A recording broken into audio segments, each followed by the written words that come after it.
Welcome to the Short Book Summaries channel. Enjoy and subscribe if you like our work. A transformative exploration of the power, purpose, and benefits of gatherings in our lives, at work, at school, at home and beyond. Every day we find ourselves in gatherings, Priya Parker says in The Art of Gathering. If we can understand what makes these gatherings effective and memorable, then we can reframe and redirect them to benefit everyone, host and guest alike. Parker defines a gathering as three or more people who come together for a specific purpose.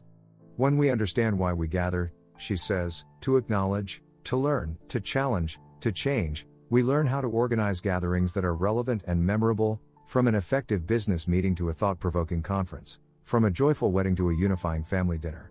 Drawing on her experience as a strategic facilitator who's worked with such organizations as the World Economic Forum, the Museum of Modern Art, and the retail company Fresh, Parker explains how ordinary people can create remarkable occasions, large and small. In dozens of fascinating examples, she breaks down the alchemy of these experiences to show what goes into the good ones and demonstrates how we can learn to incorporate those elements into all of our gatherings. The result is a book that's both journey and guide, full of big ideas with real-world applications that will change the way you look at a business meeting, a parent-teacher conference, and a backyard barbecue. Such a great book about all sorts of gatherings, corporate meetings, dinner parties, book clubs. I learned a lot, and this book has already affected how I think about my meetings, book clubs, dinner parties, and even classroom dynamics. Fascinating and thought-provoking, not just for people who organize conferences and meetings, but also just regular people who want to have more than lackluster dinner parties or family gatherings. Ranted about this to 3 people already and can't wait to apply these principles to my next gathering. I love reading a book where I am taught to think about something so differently.